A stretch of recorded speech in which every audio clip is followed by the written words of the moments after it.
జనులు యెహోవాకు మిగుల భయపడి ఆయనకు బలి అర్పించి మొక్కుబడులు చేసిరి. రెండవ అధ్యాయం 9వ వచనంతో అక్కడే 2వ అధ్యాయం 9వ వచనం. కృతజ్ఞతాస్తుతులు చెల్లించి నేను నీకు బలులను అర్పించును, నేను మొక్కుకొనిన మొక్కుబళ్లను చెల్లింపక మానను, యెహోవా యొద్దనే రక్షణ దొరుకును అని ప్రార్థించెను. కళ్ళ వస్తే ప్రార్థన చేసుకొని మనం వాక్యాన్ని ధ్యానం చేసుకుందాం. ముఖ్యంగా యవనస్తుల కుటుంబాల గురించి మనం ఎక్కువ పెట్టుబడి పెట్టాం. వాళ్ళు సంసార జీవితంలో, వాళ్ళ యొక్క ఉద్యోగాల్లో వాళ్ళు మరి పనిచేసేటువంటి విషయాలు, అన్ని విషయాల్లో మనం పేరున మనం ప్రభువుకు కట్టిస్తే చాలా మంచిది. రాక ఆగిపోయినటువంటి వాళ్ళ గురించి కూడా ప్రార్థనలో జ్ఞాపకం చేసుకోండి. తల వంచండి, ప్రార్థన చేసుకోండి. మహోన్నతుడు అయిన మా ప్రభువా, మీ ప్రేమను ఎప్పుడు తలపోసినా మేము ప్రభువా ఆ ప్రేమకు విలువ చెల్లించలేదు. అది అగాపే ప్రేమ నాయన. అట్టి ప్రేమ మాకు దొరికినందుకు, మీ ప్రేమలో మమ్మల్ని ఉజ్జల చేస్తూ ఉన్న విధానాన్ని బట్టి మీకు స్తోత్రాలు నాయన. ఏ సమస్య అయినా మీ దగ్గరకు తీసుకొని వస్తూ ఉంటుండగా ఆలస్యం చేసినా అన్యాయం చేసే దేవుడు కాదు నాయన. ప్రతిదీ మా మేలు కోసమే, ఆ మేలు కోసమే ప్రభువా మీరు మమ్మల్ని భూలోకం నుంచి పరలోకానికి తీసుకుని వెళ్ళడానికి ఏ లోకానికి వచ్చారు. చనిపోయి తిరిగి లేచి పరవానికి వెళ్ళి మమ్మల్ని మా కోసం, మా యొక్క నెమ్మది, మా యొక్క సంతోషం కోసం నిత్యము విజ్ఞాపన చేస్తున్నారు నాయన. మేము ఈ భూలోకంలో ఉన్నంత కాలం మీ సన్నిధికి దూరం కాకుండా చేయండి నాయన. మిమ్మల్ని సంతోషపెట్టే విషయాల్లో ప్రభువాయా రాజీ పడకుండా చేయండి నాయన. ప్రకటనలు అనేకం ప్రకటించుకుంటుండగా, ముఖ్యంగా ఉద్యోగాల కోసం డిఎస్సి పరీక్ష రాసిన కోమలి బాబు, అలానే మరొక సిస్టర్, ఇంకా చాలామంది మీరు జ్ఞాపకం చేసుకోండి అయ్యా. రిజల్ట్స్ త్వరలోనే వస్తాయని అంటున్నారు. ప్రభు వారి మీద కనికరం చూపండి, మీ చిత్తం. అలానే ప్రభు అల్పులను దీనరాశులను మీరు మరుగుపరిచి చదువుబడిన లేఖనంలో నుంచి మా అందరినీ హెచ్చరించండి ప్రభు. మా అందరి మీద మీ ఆత్మ సంచారం నుంచి ఆత్మీయంగా మమ్మల్ని బలపరచండి. ఏ విషయాల్లో మేము తప్పిపోతున్నామో మమ్మల్ని హెచ్చరించండి. ఈ వాక్యము ద్వారా మేము దీవెన పొందుకొని ఆశీర్వాదాలు పొందుకొని వెళ్ళడానికి కావలసిన కృపనిమ్మని వాక్యమై ఉన్న యేసునామమున ఉన్న వేడుతున్నాము తండ్రి, ఆమేన్. యోనా అంటే పావురము, చాలాసార్లు చెప్పుకున్నాం. పావురము అది నిష్కళంకమైనది, పవిత్రమైనది, ప్రత్యేకమైనది. అది అన్ని పక్షుల్లో కలిసేది కాదు. అది గనక జత గడితే, తన జత గాడు చనిపోస్తే ఒంటరిగా జీవించి చనిపోతుంది. కానీ మరొక పక్షితోటి, మరొక పావురంతో కూడా జత కట్టదని శాస్త్రవేత్తలు చెప్పారు. ఇక్కడ కూడా దేవుడు చాలా జాగ్రత్తగా విన్నాను. ఎందుకు యోనాకు ఆ పేరు పెట్టారంటే, మరి యోనా కూడా వెంటనే మనం యోనా గ్రంథం చదివేటప్పుడల్లా మన మనసులో ఉండేది ఏంటంటే, తప్పిపోయాడు, పారిపోయాడు. చేపలో కడుపులో ఉన్నాడు, బయటకు ఎక్కింది, ప్రకటన చేశాడు కదా. చాలా జాగ్రత్తగా ఈ ప్రకటన ఒకరోజు చేసి తర్వాత నిలబడకుండా ఉన్నాడు. ఒకరోజులోనే ఆయన సేవ అయిపోయినట్టుగా, తర్వాత దూరం వెళ్ళిపోయి అలిగి అసలు కింద. ఇది మన జీవితంలో జ్ఞాపకం వచ్చేది. కానీ ఛాలెంజ్ కలిగినటువంటి ఒక భక్తుడండి యోనా. పాత నిబంధన 39 అధ్యాయాల్లో యోనా ఒక్కడే అన్యులకు సువార్త ప్రకటన చేసింది. అసలు నీనెవే పట్టణానికి పొమ్మన్నాడు దేవుడు. కాదు, నేను తర్షీష్కి వెళ్తానన్నారు. చాలా జాగ్రత్తగా అనిపించింది. ఈ 2 పట్టణాల మధ్య దూరం సుమారు 5,000 కిలోమీటర్లు, సుమారు 4,000 కిలోమీటర్లు. యెరూషలేము నుంచి తూర్పు వైపు వెళ్ళయ్యా నీనివే పట్టణం ఉంది. ఆ పట్టణస్తులంతా చెడిపోయారు. వాళ్ళ పాపం చాలా ఘోరంగా ఉంది. ఆ పట్టణము దుర్గతి, ఆ పట్టణానికి పట్టేటువంటి దుర్గతిని గురించి 40 దినాల్లో ఈ పట్టణం నాశనం అయిపోతుంది అని ప్రకటన చేయి, నువ్వు పోవంటే దేవుని మాట విన్నట్టే విన్నాడు. కానీ లోన మాత్రం ఒకటి ఉంది, అటు ఎందుకు పోవాలా, వాళ్ళకి ఎందుకు ప్రకటన చేయాలా, వాళ్ళు సత్య సత్యాలు అన్నిలు అనే మనసులో ఉంది ఆయనకి. అన్యులకు సువార్త చేయడం అంత తేలికైంది కాదు. అందుట్లో కూడా ఈ నీనివే పట్టణము, ఆ పట్టణంలో ఉన్నటువంటి ప్రజలు కానీ రాజులు కానీ ప్రజలను దూషించారు. రబ్షాకి అని ఒకడు వచ్చి బూతులు తీశాడు, చాలా భయంకరంగా తీశాడు. దేవుణ్ణి బూతులాడినటువంటి పట్టణాలండి అన్యులు కదా. అన్యులు వాళ్ళు పూజ చేసేటువంటి అశ్షూరీయులు అంటే చాలా ఎంతంటే అశ్షూరు అది ముఖ్య పట్టణం. ఆ నీనివే దగ్గర ఎంత బలవంతులంటే ఎవరిని లెక్క చేయరు. వాళ్ళకున్నటువంటి గర్వాంధకారం అందరిని ఓడించి యోధా వారి దగ్గర పంపిస్తున్నారు. రబ్షాకి అని అతన్ని పోయి చెప్పు వాళ్ళకి, మీరు కూడా మాకు లోపడండి, లేకపోతే మిమ్మల్ని ఈ కాని మాట కూడా పలికాడు, ఇక్కడ చేస్తాము, అసలు మీ దేవుడు ఎవరు, వాడెవడు, వీడెవడు అని పలికాడు. దేవుడు చర్య తీసుకున్నాడు. రాజు వెళ్ళాడు, దేవుడు చర్య తీసుకొని ఎంత చర్య అంటే యుద్ధం జరగకుండా చనిపోయాడు. ఇక్కడ చేశాడు. ఇంకా విరవెగుతున్నాడు. ఆ రాజు విరవెగుతుంటే అసలు వీళ్ళ దేవుడు ఎంత గొప్పవాడు, యెహోవా దేవుడు ఎంత గొప్పవాడు అని అందరూ అంటున్నారు కదా, మా దేవత మాత్రం ఏం తక్కువ అని నీనివే పట్టణానికి వెళ్ళి అక్కడికి వెళ్ళి ఆ దేవత దగ్గర గుడిలో ఆయన మొక్కుతా ఉంటే తన కొడుకులే, తన కడుపున పుట్టినటువంటి కొడుకులే వెళ్ళి కత్తి చేత పొడి చెప్పేశారు. చూడండి దేవుని చర్యలు ఎట్లా ఉంటాయో. ఎవరో గొడవలా దేవుడిని తిట్టు వచ్చాడు, ఎవరు పొడిచారు? కొడుకులే, సొంత కొడుకులే. రాజుల గ్రంథంలో, దినవృత్తాంతాల గ్రంథంలో చాలా జాగ్రత్తగా ఉంది. పొడిస్తే అక్కడే చచ్చిపోతాడు. నీనివే పట్టణానికి అంత గొప్పత ఉంది, అంత గొప్ప పేరు ఉందన్నమాట.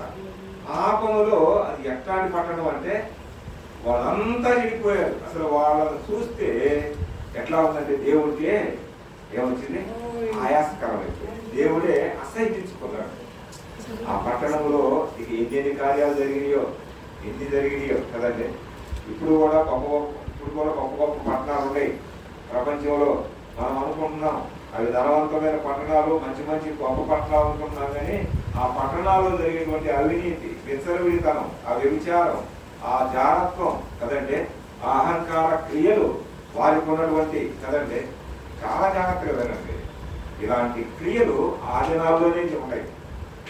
అలాంటి నీనివే పట్టణానికి ఇటు దొక్కటి పడుతుందయ్యా, ఆ పట్టణస్తులంతా చెడిపోయారు, నా మాటిని నువ్వు అటు వెళ్ళు అని దేవుడు మాట్లాడాడు. దేవుని స్వరం మాట్లాడింది.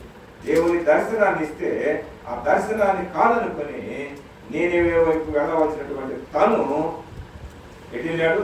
తూర్పు వైపు వెళ్ళాల్సినటువంటి తను, సుమారు 500 కిలోమీటర్లు వెళ్ళాల్సినటువంటి తను 4,000 కిలోమీటర్లు ఎటు వెళ్ళాడు? దూరంగా వెళ్దాం, అశ్షూరు దగ్గరికి వెళ్దాం, అశ్షూరు దగ్గరికి వెళ్ళి బ్రహ్మాండంగా ఉందాం, ఈ పని ఆడ చేద్దాం, ఇంత కష్టంగా పడదామని వాళ్ళు నాశనం అయ్యారులే.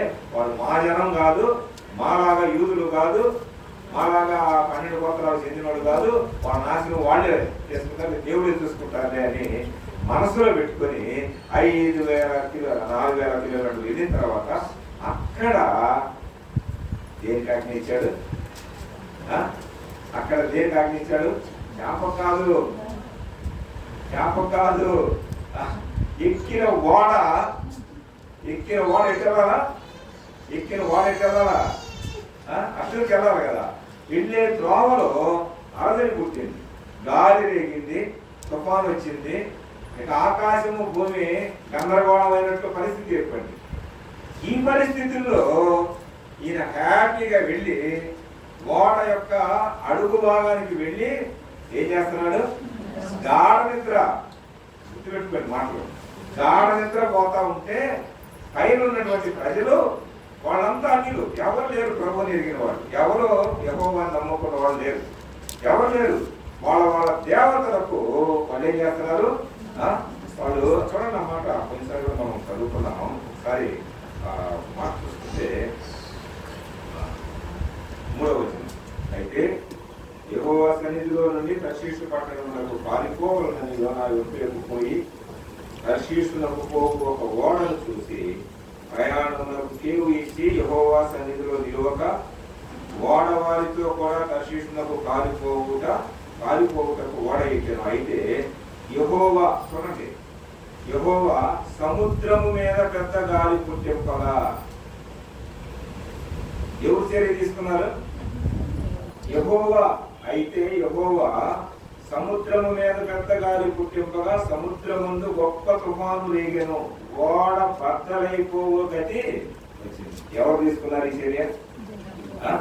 ఎందుకు? దేవుడు వాళ్ళంటే కోపమా? కాదు. దానిలో ఒక భక్తుడు ఉన్నాడు, ఆ భక్తి హీనతలోకి వెళ్ళిపోతున్నాడు. చెప్పిన మాట వినకుండా సొంత మార్గాన్ని ఎదుర్కొన్నాడు. చూడండి అప్పుడు 5వ వచనం. కాబట్టి నావికులు భయపడి ప్రతివాడును తన దేవతను ప్రార్థించారు. తన దేవుళ్ళన్న తన ఆ ఓడలో ఎన్ను తుఫాను వచ్చింది, గాలి, సముద్రము దేవుని మాట్లాడుతుంది. ఓడలో ఉన్నటువంటి వాళ్ళంతా ఆ నావికులు వచ్చి అందరికి ప్రకటన చేశారు. ప్రకటన చేస్తే వాళ్ళ దేవతను వాళ్ళు ఏం చేశారు? అక్కడ ఉంది ఆ మాట. వాళ్ళ 5వ వచనంలో దేవతను ప్రార్థించారు. వాళ్ళకు వచ్చినటువంటి ప్రార్థనలు చేసుకున్నారు. లైక్ చేయండి అన్నమాట. లైక్ చేయండి. వాళ్ళ దేవతలు ఏం చేశారు? వాళ్ళు ప్రార్థన చేస్తున్నారు. అయినా అలజడి దగ్గర, తుఫాన్ దగ్గర అసలు నాయకుడే వచ్చాడు. ఆ షిప్ లేక ఓడ యొక్క నాయకుడు వచ్చి ఏందబ్బా ఇట్లా ఏందని అంటే వాళ్ళంతా ఏమన్నారు? అందరూ ఒకే మాట. ఎవరు దేవతను వాళ్ళు ఏం చేస్తున్నారు? ప్రార్థన చేస్తా ఉన్నారు. కిందకి వెళ్ళాడు ఆయన. కిందకి వెళ్ళి చూసి అందరూ చేస్తున్నారు లేదా అని పరిశీలిస్తారుగా. ఈయన గాఢ నిద్రలో నిద్రపోతున్నాడు. నిద్రపోయే వాడిని లేపి ఒక భక్తుడు, చూడండి అమ్మా చాలా జాగ్రత్తగా ఇక్కడ మాట, ఒక మాట. మనము దేవుని సన్నిధిని వదిలితే, దేవుని సన్నిధిని అంటే ఆరాధన, ఇది మందిరాన్ని కాదు దాని అర్థం. దేవుడు మనకు తోడు లేకుండా దూరం అయిపోయాడు అనుకో, దేవుడు మనతో మాట్లాడలేదు అనుకోండి, దేవుని సన్నిధి ఉండదు మనకి. మన సొంతంగా చెప్పుకోవడమే. దేవుని తోడు లేకపోతే, దేవుని సన్నిధి లేకపోతే, దేవుని సహాయం లేకపోతే మన ఎంత కూడా లేదు. దేవుని సన్నిధికి దూరమైనటువంటి వాడు గాఢ నిద్ర పోతా ఉంటే భక్తుడు ఎంత గొప్ప భక్తుడు అంటే 3వ అధ్యాయంలో ఒక్క రోజు ప్రకటన చేస్తే 3 రోజుల ప్రయాణం అంతా నేరుగా పట్టణం, పెద్ద పట్టణం అది. 3 రోజులు కాళ్ళని తిరుగుతానే ఉండాలి. తిరుగుతానే ఉంటే 3 రోజుల ప్రయాణం. 3 రోజులు ఏమన్నాడు? అందరూ చెప్పుకున్నాడు. ఒక్క రోజు ప్రకటన చేస్తే లక్షల మంది ఏమయ్యారు? లక్షల మంది. అంటే ఈయన మామూలు ప్రవక్త అనుకుంటున్నారా? ఈ పావురం ఎట్లాంటిది? ఎగిరిందంటే పావురము అనేకుల మీద ఆత్మ కుమ్మరించినట్టు. అంటే పావురము అని ఆయన అంటే ఆయన ఎంత బలవంతులో చూడండి, ఎంత ఆత్మీయులో చూడండి, ఎంత దేవుడు తోడుగా ఉన్నటువంటి వాడు. అలాంటి దేవుడు తోడుగా ఉన్నటువంటి యోన ఎక్కడ పోయాడు? ఓడ అడుగు భాగానికి నిద్రపోతుంటే ఒక అన్యుడు వచ్చి ఏమంటున్నాడంటే, దేవుని బిడ్డలను ఏది పెడితే అంటాం, అంత భావ్యం కాదు, మంచిది కూడా కాదు అన్నాడు. పోయి నిద్రపోతా, నీకేం పుట్టిందా అంటున్నాడు. అదే కదా ఉంది, పోయి నిద్రపోతా. ఒక దైవ సేవకుడు అంటే ఎబ్రీయుడు, ఆకాశ భూమికి సృష్టికర్త అయినటువంటి దేవుణ్ణి నమ్ముకొని ఆయన ఏ జీవితాన్ని జరిగేటువంటి ఆయన వాడిని నిద్రపోతుంటే ఒక అన్యుడు వచ్చి ఏమంటాడు? నిద్రపోతా అన్నా కానీ దేవుని సేవకుడు ఏమన్నా? అవునయ్యా, మన నాకు ఎక్కడ నిద్రపోతున్నా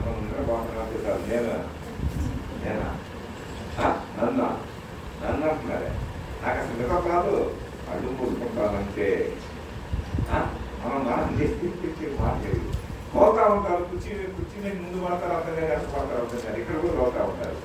దాని అర్థం ఏంటంటే యథార్థంగా ఒక ఉంది తను. వివరాలు ఏముందంటే బాగానే నిద్రపోతే నిద్రనయ్యా, నేను తప్పిపోయా, దేవుని సన్నిధికి దూరం అయిపోయా, దేవుడు దూరం అయ్యాడు.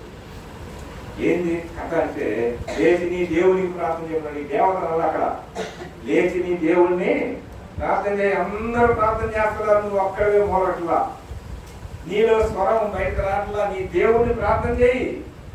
నువ్వు చెప్పావు కదా ఆకాశానికి సృష్టికర్త నీ దేవుడు అన్నావు కదా, దేవుడికి ఏం చేయి? ప్రార్థన చేయి. ఏం చేస్తానయ్యా ప్రార్థన? ఏం చేస్తాను? ఎలా నడిచింది? దేవుడి సన్నిధి నాకు లేదు కదా, దేవుడు తోడు లేదు కదా, ఆత్మ నడిపింపు లేదు కదా, నన్ను బట్టి వచ్చిందేమో అన్నట్లుగా ఆయన వైపు చూసినప్పుడు వాళ్ళందరూ అమ్మ వినండి, వాళ్ళందరూ ఆ ఓడలో ఉన్న వాళ్ళంతా ఒక రాజీకి వచ్చారు, ఒక మీటింగ్ చేశారు. ఏమన్నారంటే అసలు ఎవరి వల్ల వచ్చింది ఇది, ఎవరి వల్ల వచ్చింది? ఏడవలో ఎవరో దొంగోడు ఉన్నాడు, ఏడవలో ఎవరో అబద్ధీకుడు ఉన్నాడు, ఏడవలో ఎవరో పనికిరానోడు ఉన్నాడు. వేయండి అందరి పేర్లు, కలపండి, కలిపి తీయండి అన్నారు. తీయండి అన్నారు. తీస్తే ఎవరి పేరు వచ్చింది? యోనా పేరు వచ్చింది. ఎవరి పేరు అది? నిద్రపోతుడి పేరు. ఎవరి పేరు అది? ఆకాశానికి భూమికి సృష్టికర్త అయినటువంటి దేవుని దాసుడు, దేవుని బిడ్డ, ఆయన పేరు వచ్చింది. అక్కడ ఆయన పేరు వస్తే అన్నాడు కదా, ఇదంతా పోయి అయ్యా నీ పేరు వచ్చింది, ఏం చేయాలంట అంటున్నాడు. ఏమి చేయొద్దు, ఏమి చేయొద్దు, నన్ను ఎత్తి సముద్రంలో వేయండి. నిన్నెత్తి సముద్రంలోనా? మేమేయలేమయ్యా, మేము నిన్నెత్తి సముద్రంలో మేము వేయలేము.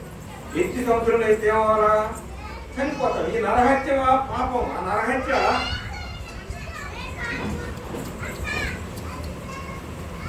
నరహత్య దోషం మా మీద వచ్చిందని వాళ్ళు భయపడతారు.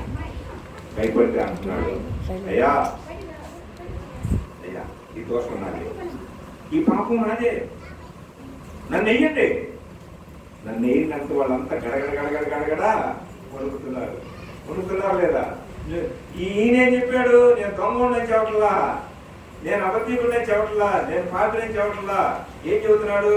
ఆకాశ సృష్టికర్త నమ్ముకున్న దేవుని పెట్టినట్టే, దేవుని పెట్టినట్టు వాళ్ళకి భయం. ఈడేడన్నా దొంగడు అయితే ఎత్తేసేవాళ్ళే, పానీల కర్మ అయిపోతే భయపడ్డారు. భయపడితే అంటున్నాడు, నన్ను బట్టియే కుటుంబంలో కీడు, నన్ను బట్టియే సంఘంలో కీడు, నన్ను బట్టియే గ్రామంలో కీడు అని మా అంతమంది ఎప్పుడైతే వాళ్ళు ధైర్యం చేశారు, అయ్యా యెహోవా మమ్మల్ని ఏమి చేయబాక, ఈ నరహత్య దోషం మా మీద వస్తే మేమేమవ్వాలా అయ్యా అయ్యా అని ఒక్కసారి అట్లా ఎత్తి వినండి, ఎత్తి వేసి వాళ్ళు ఒక్క మాట చెప్పారు. అసలు అంశానికి ఇప్పుడు వచ్చాం. ఎక్కడ ఎత్తేసారు? సముద్రంలో ఎత్తేసారు. సముద్రంలో ఎత్తి వేయగానే ఎత్తి వేసి వాళ్ళు ఒక మాట చదవండి. మనం చదువుకున్న వాక్యం 16 కదా, 15 కూడా చదువుకుంటాం. యోనాను ఎత్తి సముద్రంలో పడవేసి పడవేయగానే సముద్రము పొంగకుండా ఆగంట. మీరు ఒక్కసారి యోనా ఏం చెప్పాడు? నన్ను వేయండి, ఈ కీడు పోయిందన్న, నన్ను వేయండి, మీరంతా ప్రశాంతంగా ఉంటారు, బాగుంటారు. వీళ్ళు తెలంగాణ రాష్ట్రాన్ని వేశారు. అంటే మనిషిని చంపాలంటే ఎట్లా? మామూలుగా విడిగైతే చంపవచ్చు, చెప్పిన ఆయన చంపడం అనేది కష్టం కదా. ఎప్పుడైతే ఆ సముద్రంలో వేశారో పడవేయగానే, అసలు ఆ మాట చూడండి, ఎత్తి సముద్రంలో పడవేయగానే ఎంత కొద్ది కూడా సమయం లేదు. పడవేయగానే ఆ మాట చూడండి, సముద్రము పొంగకుండా ఆగింది. ఏమాగింది? పొంగే సముద్రం గడగడ వణికి ఈ సమానంతా వేసి వాళ్ళు దేవతలను ప్రార్థన చేస్తే ఎంతమంది చేసినా కదలనటువంటిది ఒక్క భక్తుడు ఎక్కడ పడ్డాడు? సముద్రంలో వేయగా ఆ భక్తుడు చెప్పిన మాట ప్రకారము అట్లా వేశారో లేదో పడవేయగానే కార్యం చూశారు. వాళ్ళు ఎంత గడగడలాడుతారండి, ఎంత గడగడలాడుతారు. చూడండి అన్నమాట. ఇది చూడగా 16వ వచనం, మనం అంశానికి వచ్చాము, ఇంతగా ముగిస్తాను నేను. ఇది చూడగా ఏం చూశారు చెప్పండి? సూచక్రియ చూశారు కదా. సూచక్రియ ఉందా లేదా? చూస్తా ఉండగానే వేశారు. వేయగానే ఆయన చచ్చాడో లేకపోతే ఇంకోటి చేశారు, అది తర్వాత విషయం, దాని గురించి ఆలోచన చేయట్లా. ఎప్పుడైతే ఆ యోనాను ఎత్తి సముద్రంలో పడవేశారో, పడవేయగానే సముద్రము దేవుని మాట అండి. సముద్రము ఆయన చెప్పాడుగా, నన్ను పడేస్తే మీకు అంత ఇదంతా పోతుందని. ఆ భక్తుని మాట కూడా విన్నట్లే పడవేయగానే సముద్రము పొంగకుండా ఆగాను. ఇది చూడగా రండి, ఇది చూడగా నిలవకండి, చూడముంచే చూడండి. ఇది చూడగా ఏది చూడగా? ఎక్కడ ఉన్నాం మనం? ఎక్కడ ఉన్నాము? వాడలో ఉన్నాం. ఒక ఆయన తీసేసాం కదండి. వినండి జాగ్రత్తగా. అసలు వాడలో ప్రయాణం ఆయనతో కనుక ప్రయాణం చేస్తుంటే మనకు కూడా ఆనందం ఉంటుంది కదా. అలా ప్రభుత్వం కూడా అలా ప్రయాణం చేయండి. చూడండి, ఇది చూడగా చూశారు కదా అందరూ. ఒక యోనా లేడు. ఎవరున్నారు?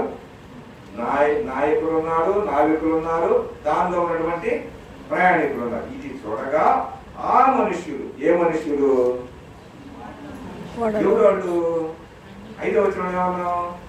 నావికులు భయపడి ప్రతి వాడును తన దేవతను ప్రార్థన చేశారే. దేవత చేయలేని పని ఇప్పుడు ఏం చేశారు?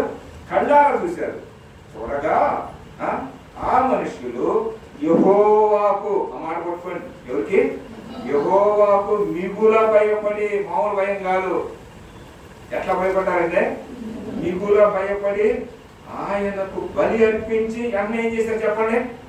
అసలు చూడండి, బలి అర్పించాలంటే ఆరాధనలో చూశాం కదా, బలి అర్పించాలంటే ఏం కావాలా? బలి పశువు కావాలి కదా. బలి అర్పించారు. ఎట్లా అర్పించారు? అర్థం చేసుకోండి. మనసులో అంతా అర్థమైపోయింది. యెహోవాయే దేవుడు అనుకున్నారు. అదంతా మారు మనసు. వాడలో ఉన్న వాళ్ళు ఏమయ్యారు చూడండి అండి. అన్యులు దేవతలను పూజ చేశారు. అదే వాడలో దేవతను పూజించినటువంటి అన్యులు ఇప్పుడు ఏమంటున్నారు చూడండి. మాట్లాడుతాం వల్ల ఇది చూడగా ఆ మనుషులు యెహోవాకు మిగుల భయపడి. ఎట్లా భయపడ్డారు? మిగుల భయం ఉంటే మనకు నిద్ర వచ్చిద్దా? భయం లేకనే నిద్ర. అసలు మిగులు భయం ఉండాలి. మిగుల భయపడి అంటున్నారు చూడండి. ఆయనకు బలి ఎవరు కల్పించారంటే పాత నిబంధనలో ఏముండే? ఆయనకు బలులు. ఆయనకి ఏముండే? బలులు. ఆ బలులు కూడా ఎక్స్పైరీ డేట్ పెట్టాడు దేవుడు. పెట్టాడా లేదా? మలాకి గ్రంథంతో ఏం పెట్టాడు? ఇప్పుడు మీకు ఆరోగ్యం బాగలేదు, హాస్పిటల్కి వెళ్ళారు, అమ్మా ఎంత అప్పించారు, బెంగండి అన్నారు, ఇంటి దగ్గరికి వచ్చినా చూసుకున్నావు, అది 24వ సంవత్సరంలో అయిపోయిందని వినుక. అలానే 39 పాత నిబంధనలో ఆది కాండంలో మొదలైంది. బలి అర్పిస్తా 40 సంవత్సరాలు పోయింది, 1000 సంవత్సరాలు పోయింది, 2000 సంవత్సరాలు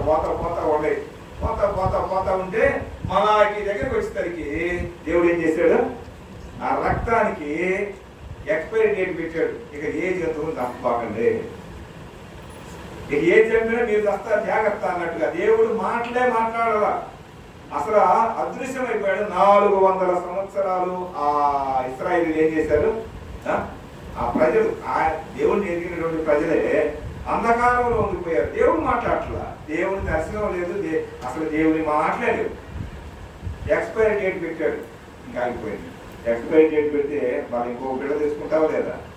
పాత నిబంధన అయిపోయిన తర్వాత కొత్త నిబంధన వచ్చిందా లేదా? పాత రక్తం పోయిన తర్వాత కొత్త రక్తం వచ్చిందా లేదా? యేసు ప్రభు రక్తం, ఈ రక్తానికి ఎక్స్పైరీ డేట్ అనేది ఉందా? దీనికి కూడా ఎక్స్పైరీ డేట్ ఉంటే ఆయన మనం వచ్చేది ఎందుకు? వినండమ్మా, అమ్మ వినండి. వాళ్ళు అర్థం చేసుకున్నారు. వాళ్ళు దేవతలను పూజ చేసిన ఏం జరగలేదని ఇప్పుడు యెహోవాకు భయపడ్డారు. మిక్కిలి ఏమనుంది?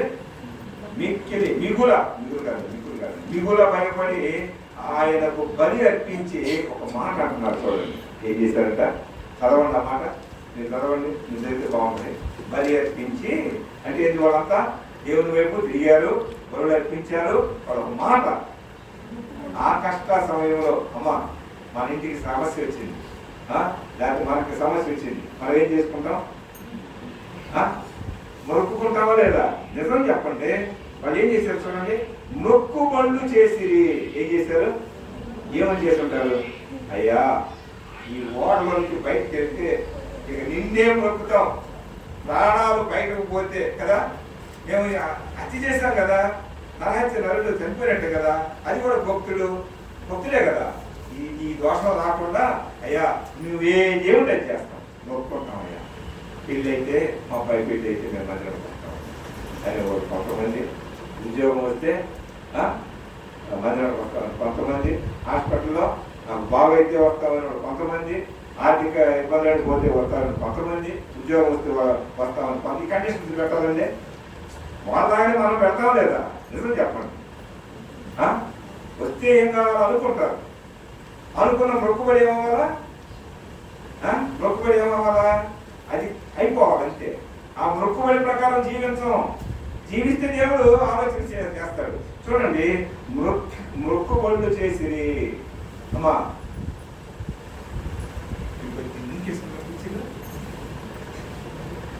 చూడండి, ప్రసంగి గ్రంథం 5వ అధ్యాయం చదువుకుందాం. కొంచెం స్పీడ్గా 5వ అధ్యాయం మొదటి వచ్చింది. ప్రసంగి